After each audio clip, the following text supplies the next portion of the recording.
Welcome in to this Tuesday edition of Palmetto Sports Daily. I'm Carmine Jumay here in Greenville, joined by Kevin Bilodeau, the cool man with the shades, outside at an undisclosed location near Charleston, South Carolina. We won't reveal because we talked about that last time. The autographs got crazy, paparazzi, etc., popping out of the bushes, and Tegan Brown in Myrtle Beach. So guys, let's talk about the big topic on everybody's mind.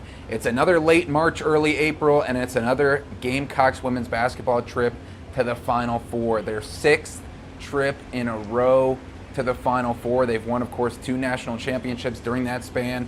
And it was pretty close there against TCU in the Elite Eight last night. Olivia Miles, All-American, great player, more than 2,000 points, almost 1,000 rebounds, and almost 1,000 assists in her college career, mostly at Notre Dame, but now leading the Horned Frogs. And they looked great through 3 quarters, but then South Carolina blew them away 29-11. They outscored the Horned Frogs in the 4th quarter, led by Agathe McKeer, the second time she set a career high in 4 NCAA tournament games of her freshman career, scoring a career high 18 points last night. Joyce Edwards, the All-American sophomore from Columbia, scoring 24 points, and South Carolina ended up winning in what looked like a blowout, but was really just a 4th quarter blowout, 78-52 to advance back to the Final Four in a rematch of last year's national championship, but now it'll be in the Final Four against UConn.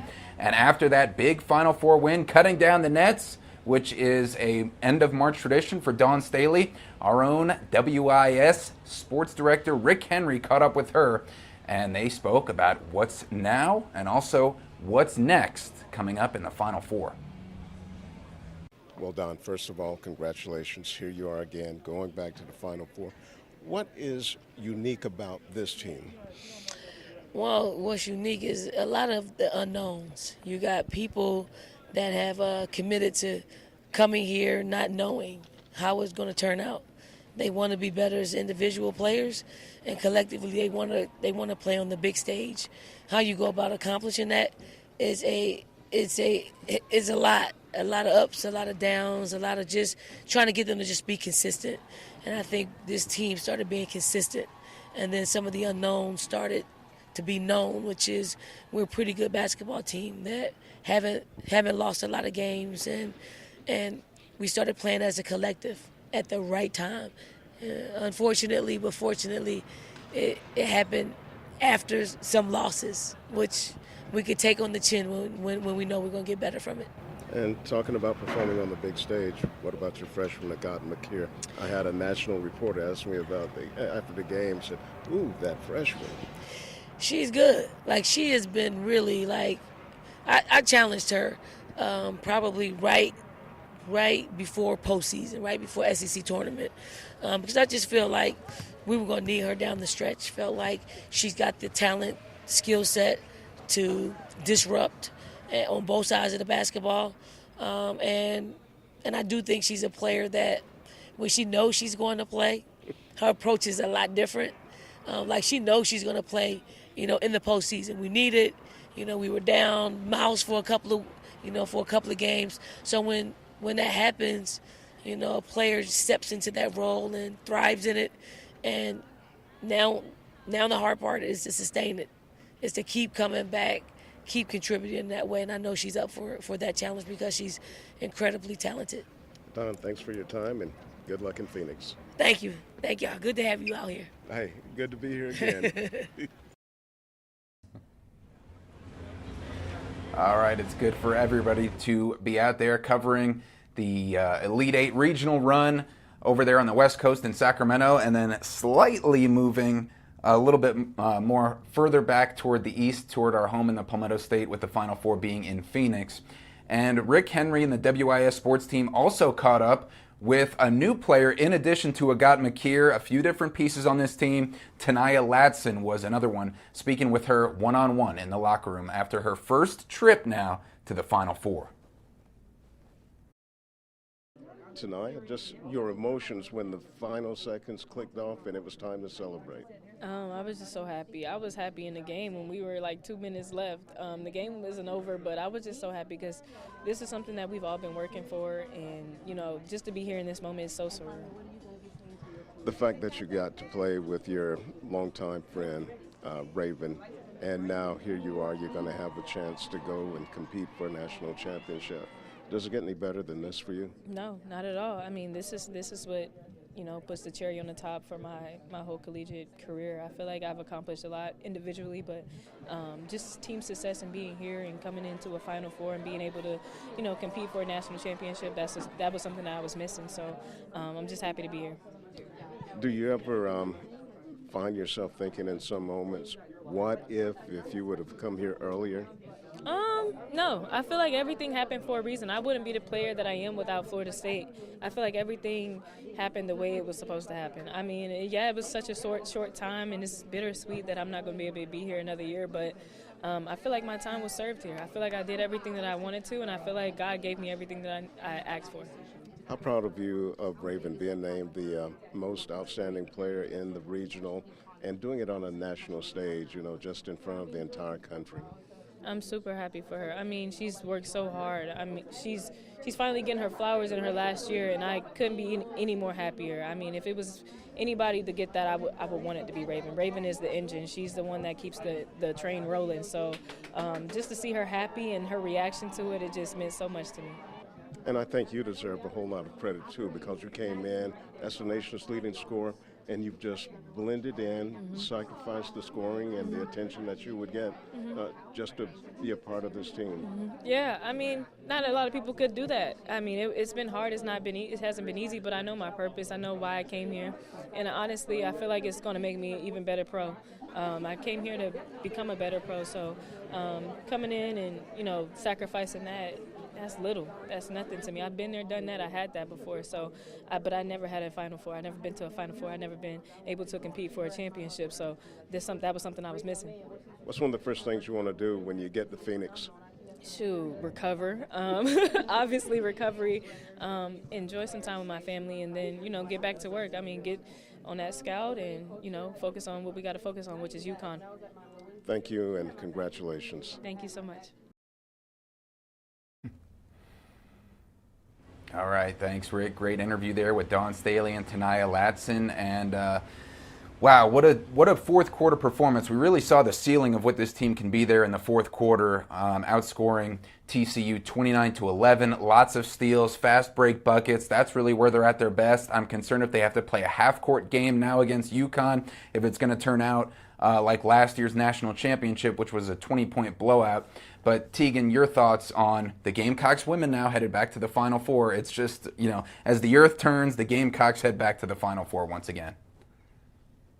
Yeah, exactly. It's, year after year, you expect it and you hope for it, but you're definitely glad to see it definitely happen. I think that the Gamecocks learned a lot last year against UConn. I think they've just learned a lot from watching them this year, hopefully. So I think it'll be a big challenge for them. But, I mean, looking at the Final Four for women, you've got South Carolina going up against UConn, and then you've got Texas against UCLA, all four of the 1 seeds. So really an exciting Final Four no matter what happens. We, of course, are hoping the Gamecocks will move on. But I think this will be a real challenge, but I think they'll be ready to face it, Kevin.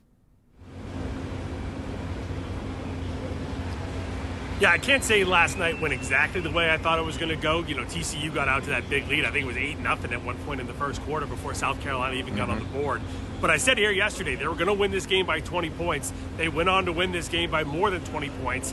I think they were the better team. I don't think there's really any doubt of that. I think we have the 4 best teams going to Phoenix. I think it's easily the 4 best teams. I think maybe the 2 best teams are playing in this semifinal with UConn and South Carolina, at least the way South Carolina has been playing since this tournament got started. They've been rolling over everybody pretty much since tournament play started. So I'm really anxious to see how they line up against UConn this year. We talked about how they struggled in the final last year and what did Dawn Staley learn, and is Tanaya Latson a big enough X factor that she can make up for all those points they lost by last year? That's something I'm really looking forward to coming up on Friday, and something I'm sure we'll talk about during the course of the rest of this week.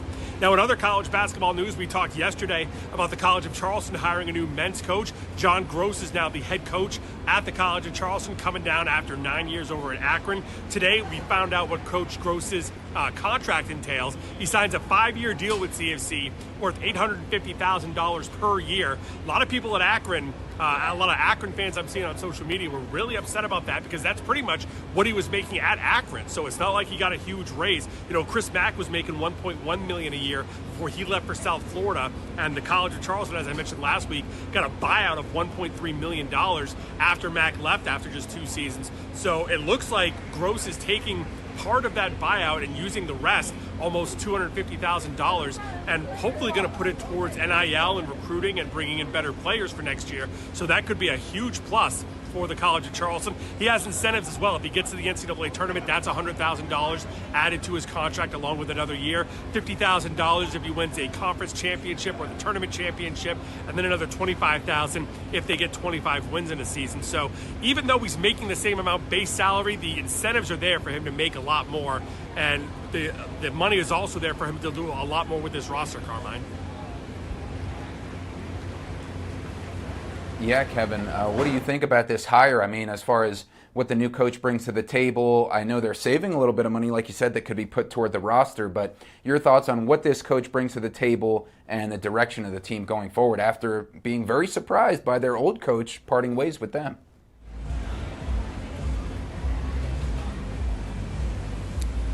Yeah, that was a surprise because it really came out of nowhere. Like we were saying last week, Chris Mack, his name hadn't come up in any kind of talks during the course of the offseason at that point of him looking to go anywhere, and just to hear not even a rumor that his name was involved, just that, hey, he's taking this job, that kind of came out of nowhere. I really think CFC knocked this one out of the park. I think the last few hires under Matt Roberts have done a phenomenal job, whether it was Pat Kelsey. Chris Mack didn't quite live up to the hype of getting them back to the tournament after Kelsey left and took it a couple of times himself.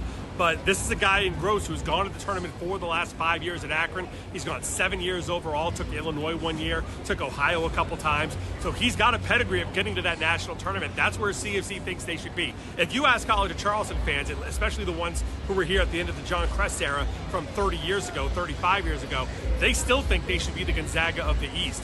I'm not saying this coach is going to get them there, but he's a guy who can get them, trying to get to that NCAA tournament and in position to go to the NCAA tournament each and every year. So it seems like, at least early on, and we're going to meet Coach Gross coming up tomorrow, it seems like this is a really good hire for Matt Roberts and for CFC. We're just getting going here on Palmetto Sports Daily. We've got more to talk about right after this.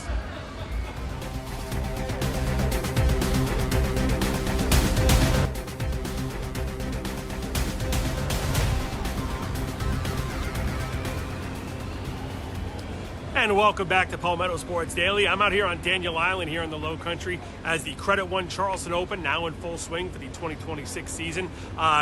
Top seed Jessica Paguglia set to play tomorrow in first round action. We've got one former champion playing tonight. That's Belinda Bencic, the 2023 champion. Really just have 4 former champions in the field this year. We lost one yesterday with Sloane Stevens getting knocked out in first round action. But between Paguglia and Madison Keys and Belinda Bencic, all 3 of them still alive with a chance to win this one. And for Paguglia, she's trying to become the first player to win this tournament in back-to-back years since Serena Williams did it back in 2012 and 2013. So it's been a while since we had a returning champion. And actually, the one who came the closest to it was Belinda Bencic, who actually won the tournament in 2022, came back to the finals in 2023, and lost to the player she beat in the finals the previous year in Ons Jabeur. So she came the closest to going back-to-back, but like I said, it has been a long time, more than a decade, since we've seen anyone go back-to-back here on Daniel Island. And Jessica Paguglia, who we got a chance to talk to yesterday, she talked about taking that chance to go back-to-back and why she always enjoys coming to the Low Country. You know, they always put the winner out there, and it's something that I have always, this has definitely been one of the tournaments I really, really want to win. So to be able to do that last year was just the best experience, and now, you know, they've made amazing upgrades to the tournament, the prize money's higher, so just to be a champion here and see my face on the side of the stadium is really cool. It's one of my favorite stops, as always. You know, I've been coming here since 2014 every year, and I will be coming here till the rest of my career for sure. It's really one of the nicest tournaments, and I enjoy being here so much.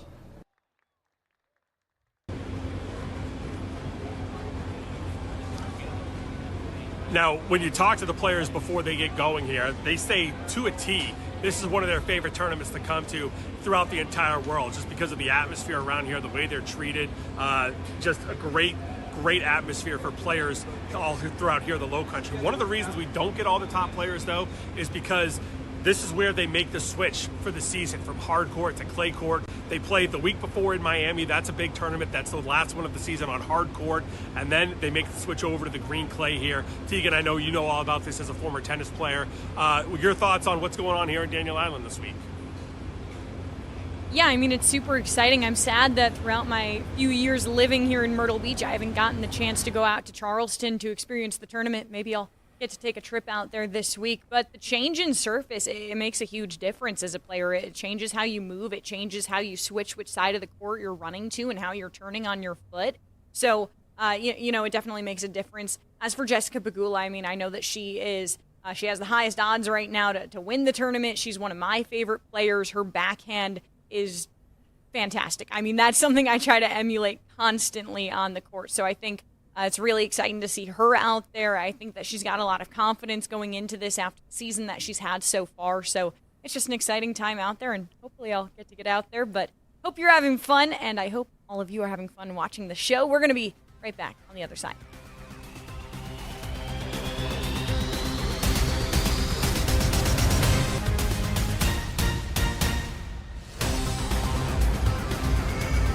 Welcome back to Palmetto Sports Daily. Of course, it's Tuesday, so it's time to talk about some of those midweek battles we've got going on in college baseball. Coastal Carolina hitting the road to the Citadel after spending the weekend on the road at Marshall. The Chants swept the herd to stay undefeated in conference play. But Kevin, I know the Citadel not having the most ideal season so far, 12-14 on the year, I believe. What do you kind of expect from them against Coastal in this? I know the Chants have kind of been on a roll lately and really found their rhythm, at least on the mound. They have, but I'll tell you what, Tegan, the Citadel has this way of just coming alive during these midweek games, especially when there's big teams coming in, whether it's South Carolina, who they beat a few weeks ago earlier this month. Clemson came in, they gave them a good game. So I wouldn't just expect Coastal to walk into Riley Park tonight and just roll over the Bulldogs. Now, Coastal, a much better team. I don't think there's any doubt about that. I haven't seen who the starting pitchers are for either team yet. I would expect Coastal to come out on top, but I wouldn't be shocked if Sid hangs with them for 6 or 7 innings and keeps this one close. Yeah, no, I definitely wouldn't be surprised either. I know that Coastal, the one struggle that they've gotten a little bit better throughout conference play is at bat. They've spread out their offense more, but they've mostly had to do it in that second half of the game. Those first 4 innings have not been the most ideal time for them to get runs on the board. They've had to come back late a couple of times. In their Sunday game against Marshall, they had to go to extra innings in that one. So they're still figuring out their rotation. I don't believe they've posted it either, at least as far as this show and when we're recording this. But, yeah, they're still figuring out their rotation a bit. But I definitely don't think it'll be an easy win for them, Kevin.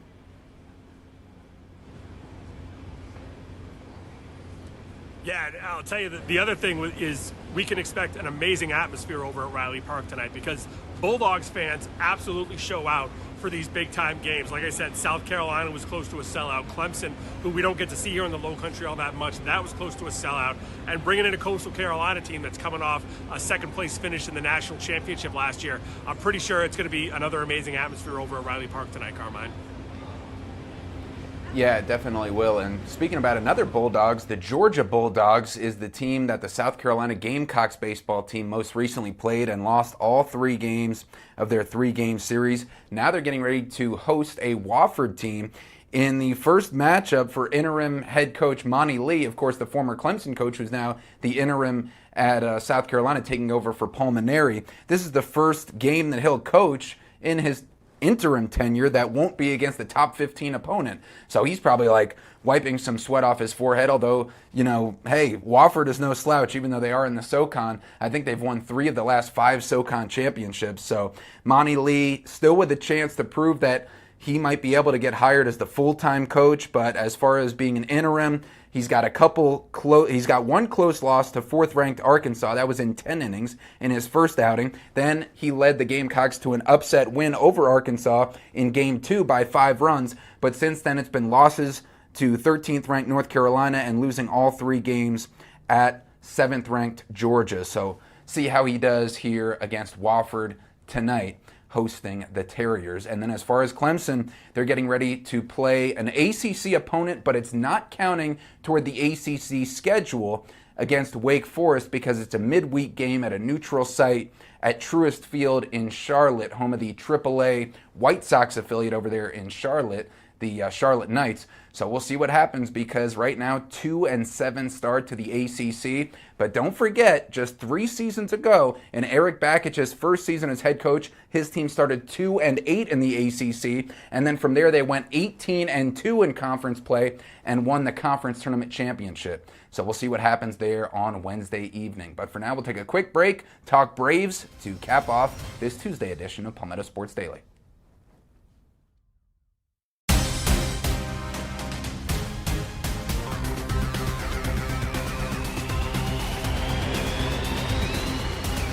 Another one of our 25 regular season Atlanta Braves games that we're airing on our Palmetto Sports and Entertainment Network coming up tonight. The Braves hosting the A's, and they're 3-1 so far this season is Atlanta. So in honor of hosting the A's, Tegan, what letter grade would you assign to the Braves season so far with a 3-1 record?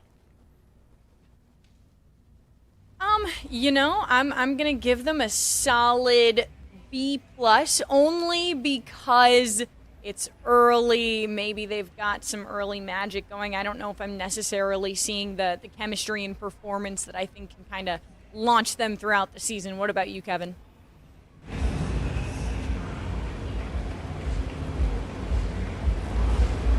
I'll give him an I for incomplete because we're 4 games into 162 games, and they've played the Royals and the A's. It's a great so far. I've been expecting very little out of so far this season. So yeah, and it's incomplete. That's what you get when you're 4 games into 162. We're going to wrap it up here on Palmetto Sports Daily. We'll see you back here tomorrow.